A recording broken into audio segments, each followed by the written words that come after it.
Horse Race Betting Levy Board is an organisation that's one of the sponsors today, and I'm very involved with it. If you want to find out more about that, the research that we do in support of all types of horses, but obviously focusing primarily on the thoroughbred, there's a website.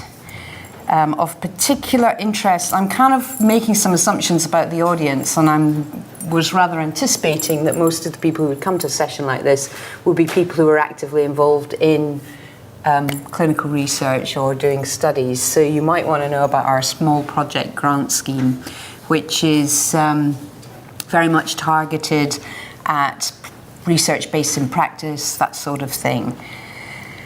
And I should also acknowledge that I am associated with Equine Veterinary Journal, which is a journal published by Wiley, and we have a collection of free material that I think might be of interest to this group. The systematic reviews and critically appraised topics are obviously orientated to equine practice, but in that collection, which you can find on our homepage, there are also some tutorials and editorials addressing clinical research in general. So even if you're more interested in cats and dogs or farm animals, you might find some useful information there. So the subject I've been given is making an impact and how to get published. And as we know, there are different tools that we can use to get our study results out there into the community. And if you were to sort of lay it out in a kind of linear fashion, then the normal course of events would be, having done your study, you might, or possibly even midway through your study, you might want to present a poster or an abstract at a conference, and ultimately you would be working towards a research paper in a journal. And finally, usually when you've got more than one research paper in journals, you might want to think about writing a review article or giving a state-of-the-art presentation. Now, of course, in reality, this all tends to be jumbled up. It is a good idea when you're planning your study, time spent in planning, the value of time spent in planning cannot be overemphasized. You sort of, everybody who gives this kind of talk stands up and says that sort of thing. Before you start your work, make good plans about the study design, discuss your ideas with others, invest time in getting the best study design you can. Now, in addition to thinking about how you're going to do your study, it's very useful in that process to think, where are you going to present the results? And I am an individual who I think is extremely guilty of a common problem with researchers. We basically think of a question and we beaver around doing a study and we get the results, and then we kind of get bored with that one and we move on to the next one and the next one and the next one. So my life is littered with studies that only I know the results, and I use some of these results in my day-to-day practice. So why I don't feel the need to share them with anybody, I don't really know. It's a source of quite a lot of guilt, I suppose. But it's very common for useful work to get done, particularly in practice, I would say, because you don't have the discipline of a department chair making sure that you publish things. But really, a study doesn't end when you analyze the data and find out the results. The study ends when you share it with others. And if you don't do that, your study's a failure, no matter what result you may or may not have got. So it's very useful then to, when you're setting out your plan for how you're going to do your study, you're going to collect data over 6 months, 9 months, whatever, to be putting in place some definite thoughts about where you're going to present it, whether that might be in a conference or in a research paper. And if you know where your target is, that may well certainly mean that you modify the plan accordingly, but at the very least it gives you some deadlines, some milestones to work on. And then just a comment about review articles. Is anyone here doing a PhD? If you are involved in a PhD, then you'll know that you have to write a literature review or a master's degree for that matter. You generally start off, you write your literature review. It can be quite tempting to think, oh, I'll take that chapter 1 and I'll turn it into a review article and I'll send it to Equine Veterinary Journal or Journal of Small Animal Practice or whatever. And in fact, editors often kind of encourage you to do that. Go, oh, yes, we need some review articles. Come this way. Actually, you're probably wasting your time. Not that review articles are not very useful things to write. They're certainly very useful to readers. But it's something that you should leave aside until you get your original research articles out first. It's not doing your CV any good to have loads of review articles, and particularly review articles aimed at the sort of clinical education level, if you haven't also got original research. That's what counts in terms of bolstering up your CV, and it gives you credibility too, because writing a load of research articles and doing a lot of presentations when you haven't got that foundation of your own contribution, but perhaps you're on slightly shaky ground. But anyway, that's all I'm going to say about review articles today. We're going to focus in this session primarily on how we're going to get our research study results out there. So, starting off with posters and abstracts, one of the things that concerns people, I think, is are they wasting their work presenting it at a conference, and will that mean that a journal editor won't subsequently accept it to publish in a science journal? So can you publish the paper, that's the final question. Will publishing an abstract spoil your chances of publishing a full paper later? The answer to that is a very definite no, providing that the abstract is not too long. And if you've got a particular journal in mind, what you should do is go and have a look at their guidelines.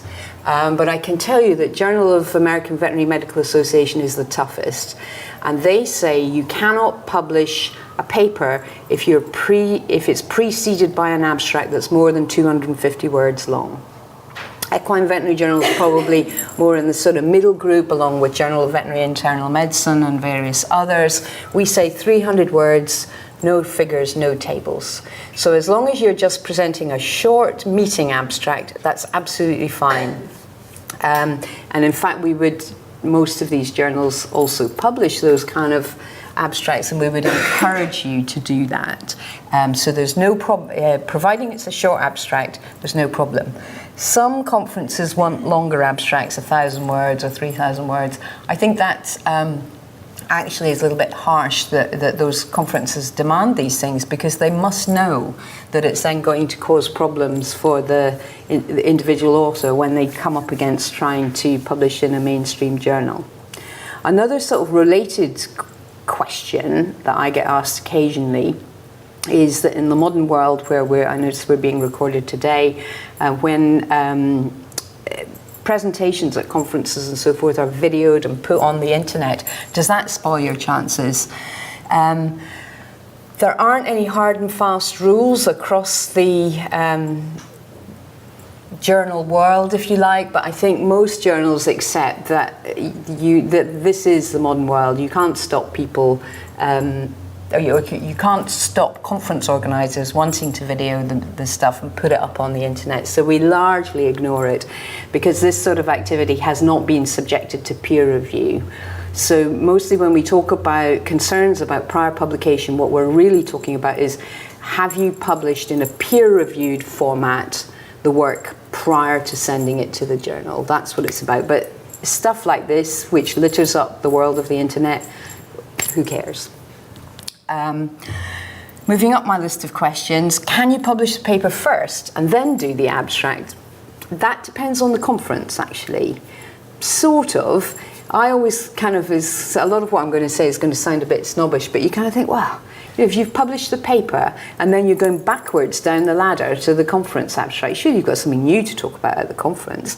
I think the thing is that once most conference or big conferences are almost overwhelmed by the number of abstracts that they get sent. So we tend to take a view that if something's already out there in the literature because you've published your paper in full, they'll perhaps give another person the opportunity to present their work at the conference.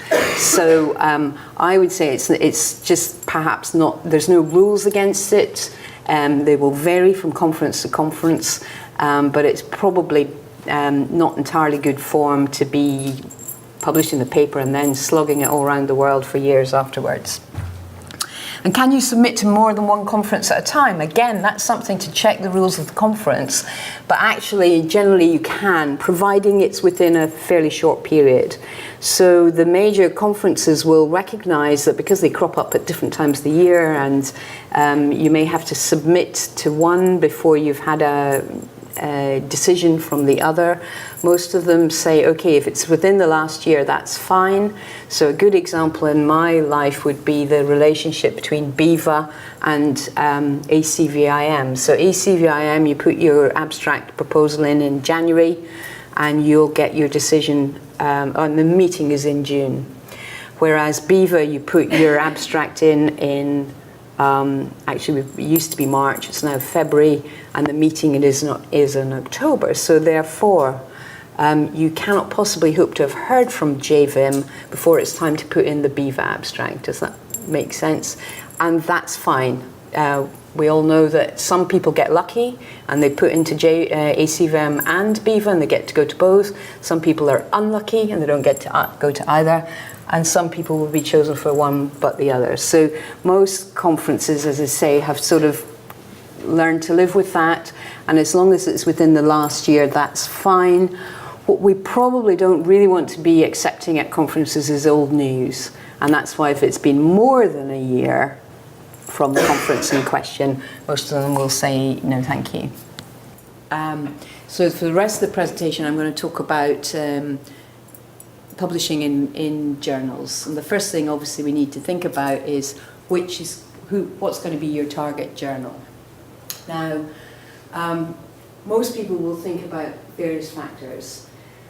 Probably pretty much everyone will think about the readers. Who actually reads the journal, and are they the same group that you want to talk to? Is the scope of the journal, the readership of the journal, right for your message? The second thing that people will look at, depending on who they are and what their motivation for publishing is, they may look at journal metrics, and we'll come back to that in a minute. I'm guessing, looking around the room, a lot of you seem to be relatively young. It might be important to you to know about the speed of the review process, because everyone always wants their paper to be in the absolute best journal. But if you've got to have your credentials package ready on 30th of June 2016, no amount of aiming at the right journal will help you. It's the 30th of June and that's the day. You've got to have that accept letter. So you need to compromise sometimes and think about what's your immediate goal, i.e. getting the credentials packet, versus your long-term goal, i.e. being the foremost researcher in the world. And following on from that, I suppose you've got to think about the likelihood of being accepted in the particular journal that you've chosen. Now, impact factor is something that you'll hear a lot about. It's probably considered to be the main metric for journal quality. And this is how it's calculated. Essentially, they work out how many citations have been generated from the previous 2 years of articles, and they add them up, or divide that by the number of articles published, and that comes out with a number. There are various limitations to all of this, and what you think about the impact factor probably largely depends on who you are. So department chairs and people who make decisions within universities, whether they like it or not, are kind of forced into a position where they have to consider the impact factor. And that's because university funding, at least in the United Kingdom, is dependent to some extent on quality of research output. And impact factor is used as a key indicator of quality in different ways depending on which group you're talking about. Problem with impact factor, or there are many problems with impact factors, but one of the important ones is that it's subject to manipulation. It's primarily manipulated by editors, people like myself and Martin. And the way that we do that is that we create self-sites. So if we're worried that our impact factor is going down a little, then it's pretty easy peasy. I know what, I'll commission a review article, and I'll just, in the case of Equine Veterinary Journal, for example, we publish a lot of laminitis research in the last couple of years. Right, I have a review article on laminitis or colic or tendon injuries, whatever it is. So, or even better, why waste time with a review article? That's going to have to be peer reviewed. Let's have an editorial that can just go bang straight in with no one questioning it. As long as it's got the 40 EVJ sites I want, you're in. So editors can do that. I can reassure you a little bit that is being monitored, and you do have to be careful, because along with the impact factor comes a proportion of self-sites and so forth. But nevertheless, my point is valid. It is subject to manipulation by editors. There are other things you can do depending on the timing and things like that. You can take articles and put them in issues in a certain time of year. That is just too much of a headache, and at least I think in the veterinary world, where our impact factors are on the low end compared to medicine, I'm not sure that much of that goes on. Authors can manipulate it a little bit, but you need to be a pretty productive author in order to do that, but you can obviously cite your own articles. But nevertheless, it is subject to manipulation. The other thing is that actually poor papers are sometimes cited quite often, and as an example of this, the very first time I was given a bibliometrics report as a new editor, I'm looking down this, and I thought, why on earth was that paper come so high on the list? Everyone is trashing it. And as the words came out of my mouth, I realised what I was saying. Several other papers were citing that paper, not to say what a fine piece of work it was, but to say it's totally wrong. So you shouldn't get too hung up on impact factor as a high impact factor always equating to a very good paper or a very good journal. But it's a reality of academic life that impact factor is important in various universities to a greater or lesser extent. So if you're interested in impact factor, there's 140 some journals on the veterinary list, and if you want to know the impact factors, most of the journals will publish them on their website, but these are just a sort of selection that I took out of the list, the journals that you guys might be interested in. You'll be pleased to see here's Equine Veterinary Journal up at this end, Journal of Small Animal Practice, gosh, I can hardly find it, here it is down here, and all the others are very variably in between. Probably more important is what are the timelines for a journal. Now, if you go to Equine Veterinary Journal's website, you'll see this very encouraging little logo, 5 weeks for submission to first decision. And that is absolutely true, and we monitor it on a quarterly basis. Sometimes we've occasionally felt that perhaps we should take the logo off, but we've always managed to squeak back in, so that is a genuine claim. What we don't tell you is that doesn't mean your paper is going to be accepted in 5 weeks.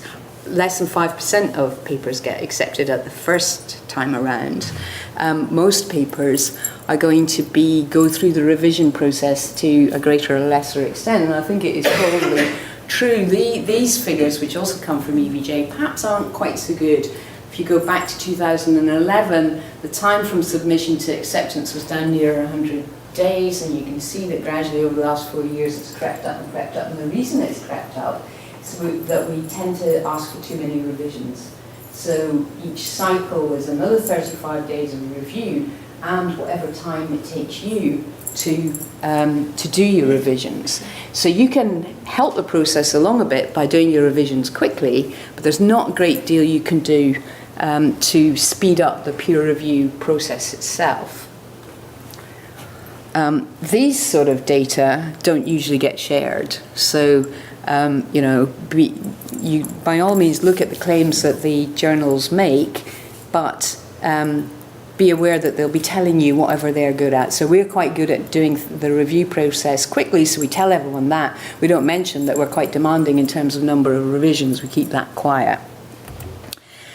What about acceptance rates? Well, this graph here comes from a study that Chris Lamb at the Royal Veterinary College did. He surveyed a large number, I think 40-some veterinary journals, looking at acceptance rates, and you can go to his paper to compare the different journals, but I think this is probably worth being aware of. So he looked at all the manuscripts in 2012 and what happened to them. The acceptance rate in veterinary journals across the board was just under 50%. This is the figure I was pointing to earlier. Not very many papers get accepted the first time around. Most of them are some form of revision is requested. So that gives you a kind of idea of what is likely. Can I ask, what's the most common reasons for rejection? Well, that is actually quite a complex question. And that hasn't been, I can't really tell you about other journals other than one I'm directly involved in, but in the, at EVJ, we have a sort of two-stage process. A group of editors, of which there are 10, do a rough screening first, and our most common reason for rejecting at that stage is that we just don't think that the impact of the study, and I use the word impact carefully, so that the value of the study to our particular readership group don't match up. I'm not talking about impact factor in terms of citations, because actually the one thing I do know is it's very difficult to predict what citations would be. So essentially, it's all to do with, to some extent, scope, so it's about something that is only peripherally of interest, or the study is relatively modest and therefore we don't want it. Now we do it that way to try and give people a quick answer. So about 30% of papers submitted to the journal get rejected at that preliminary stage. The author obviously gets a disappointing news, but they get that news within about 10 days of submitting, so they know that they can move on. What they don't get is much beyond just a sort of bland statement. So a common one that I type is, your paper may be of more interest to a journal orientated at the microbiology community or the pathology community or the behaviour community. There's a lot of communities in my letters. So it's essentially not a good match. Once you get beyond that and through the peer-reviewed process, it's kind of hard to group them together. But that's probably overall the commonest reason for a rejection. So then going back to choosing your journal, I thought it might be worth asking the group, hands up if you prefer to publish in an open access journal. Up with the hands. I must admit, I predicted that you would all shoot your hands straight up. It's the money. I think that's the problem. And so open access publishing for funded work, particularly if I put I am a British taxpayer, and if British tax money is supporting research, it should be publicly available. And that's true of work funded by the BBSRC and all the government-supported stuff, and it's also true of, say, the Wellcome Foundation, which funds a lot of research. One of their conditions is that you must make it open access. I think the problem probably in the veterinary world, a lot of clinical research is people doing it in their spare time, and almost have to hide from their boss because, you're supposed to be out there seeing more horses or seeing more dogs and cats or whatever it is, and if you're sitting up in your office typing a paper, then you're not contributing to practice income, are you? So the idea that we would then go to our bosses and say, please may I have some money for my open access fees, it's just not going to happen. So open access journals work well. something that we're looking at quite closely is Journal of Veterinary Internal Medicine has just gone open access. And I think they're a good example of a journal which one can anticipate it will work for. Because who owns the Journal of Veterinary Internal Medicine? Well, it's the diplomats of the RCVS. So a significant proportion of those people either are or aspire to be authors. So if the authorship and the readership match up, then open access works. Because basically either the authors pay or the readers pay. If they are the same, then that's great. Whereas the journal that I work for, Equine Veterinary Journal, we're owned by British Equine Veterinary Association, so our members are, very few of them aspire to publish. They're consumers of research. So there are some 3,000 members of BEVA, and roughly 30 papers a year get published from the UK. And even if every single one of those is written by a BEVA member, you can see that there's a lot of BEVA members who are never going to publish, and actually quite a lot of papers that aren't being published by BEVA members. So you either charge, and there's a cost, you've got to pay for secretaries and computers and all the things that you need. Either you split that 3,000 ways amongst the members, or you split that 100 ways amongst the authors. And therefore, for a society journal like ours, where the majority of our members are not authors, the model, the subscription-only model probably works better at the moment. Does it also make a difference who you think your readership are going to be? Because I think a lot of people in their day-to-day lives will read the things that come through the practice. If you're trying to target kind of the general practicing vets, getting something into like in practice or even Veterinary Times, something like that, will potentially have a higher readership than something that's open access but online only. Yeah. And needs people to go and find it rather than putting it in front of them. Yes, but I do think that's possibly changing. So I don't know how you guys find papers, but if I find papers, if I want to find papers, I go to PubMed or Google Scholar, and I will, even papers that I know, I will search them again and again and again, rather than store a copy. I mean, it's a long time since I threw out my paper versions, and I don't keep digital versions either. So you're right that people generally choose the journals because they think, oh, you know, this is going to be useful to small animal practitioners. There, I'll put it in JSAT. But actually, behaviour is changing, and the idea that vets in practice open up their journal once a month and read it is probably not realistic. More likely, they see a case of whatever, heart failure, and think, okay, I'm going to go onto Google Scholar and see what's new about dog heart failure. No?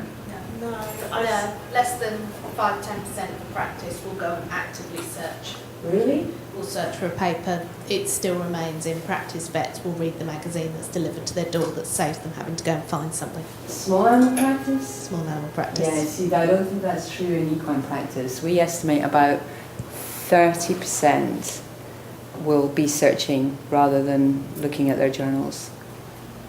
I don't think it's you would look specifically in the hard copies. It's more that if there's something new that comes out, you will potentially see it when you're flicking through something. Yeah. Whereas if it just comes out open access, a lot of people just won't get the exposure. Obviously, if people are looking for something, I still think they would look online. But I don't think people regularly go and look for what's just new generally. No, that's true. So but is that a worthwhile thing to do? Is it surely not? It's just in case or just in time, you know. So I would argue that it's more productive to, if you've got a problem, search for it. But trying to memorise what was in the table of contents for X number of journals, is that not an old-fashioned thing to do? I think it's more, it depends what your research is going for. If you're going for something that most people will need to be looking up, but if you're going for something that's trying to, because certainly one of the earlier talks, it was the first talk, I think, they were saying look at things that are old treatments that are established and see whether they're worthwhile. But most people will just keep doing it because they're aware of them and they just do what they've always done. So you actually need to kind of put it in front of them that things are changing. Yes, Maybe there's okay, something yes. So different say to you do. did a study on, I don't know, aspirin and the dog. You think people would be just doing that without Googling it. Yeah, that's a good point. So it depends on your study. So can I just comment just on the practice which I am involved in at times which I'm not. Neither of those journals publish original research. I mean, both what you get in practice is an opinionated review. You get very much the same kind of thing in their times. So I think there's quite a difference in terms of whether you're trying to publish a research paper. Yes, that's a good point actually. And yeah, I better move on in fact because I realise I've only got 5 minutes left. So, what is a good paper? Absolute key, and this came out when we were talking about the posters too, is that a good paper addresses a focused and relevant question. And when you are conducting your study, reminding yourself of what that question is. When you get to the point you think you're not sure what to do at any given point, whether it's analysing the data or collecting the data, it can be useful to go back to that question. And certainly when it comes to writing the paper, think about what your question is, because everything flows from that. That is the objective of the study. It's very easy to collect a mass of data about some topic and then analyse it lots and think, well, that was a bit interesting and quite interesting in that observation, and just blurb the whole lot out into a paper and lose the point. Don't be tempted to just chuck everything that you saw in there. Think about what your specific question is, and everything flows from that. So once you've refined and set down your question, that then determines the logic behind the methods, it determines the logic behind how you lay out the results, and then of course when it comes to the discussion, it also to some extent lays out the logic behind that. So you should go back in each of those sections to the question you're trying to address. What we're aiming at is to describe a study so that any competent researcher could replicate it. It's important, and it will certainly help you in your peer review stage, to set out very transparently what the limitations and sources of bias are. If you don't set them out, the reviewers will point them out to you. So best to think about them yourself and lay them out and explain them as best you can. But don't, this is something I see quite a lot, it'll say something like the sample size was small, but that doesn't matter because it does matter. So some people will set out the limitations and then just kind of try to basically say, but they don't matter, as opposed to justifying them in sometimes less is more, if you like. And another important thing is to confine your conclusions to what you've actually studied. So the conclusions must be based on the data. There are, we've run out of time already, but there are some very useful sources for finding help that I wanted to point out.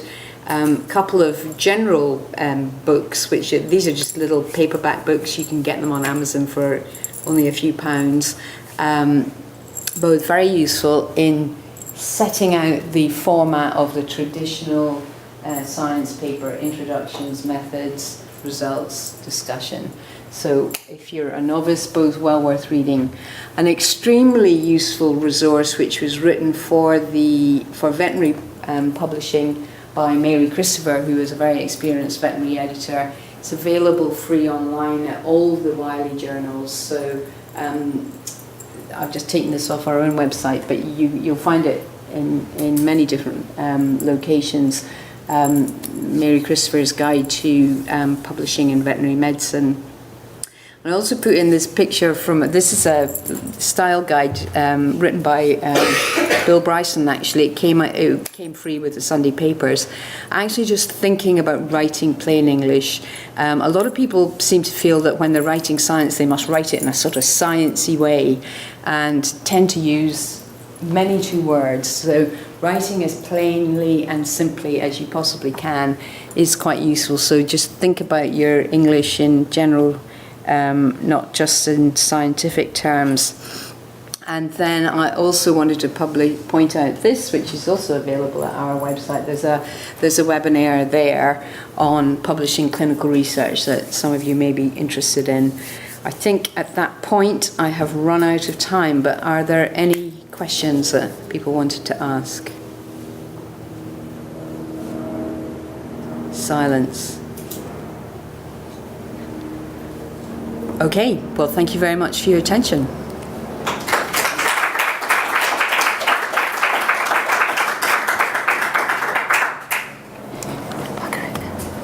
I forgot to show you the top tips. I'll leave the top tips if you want them.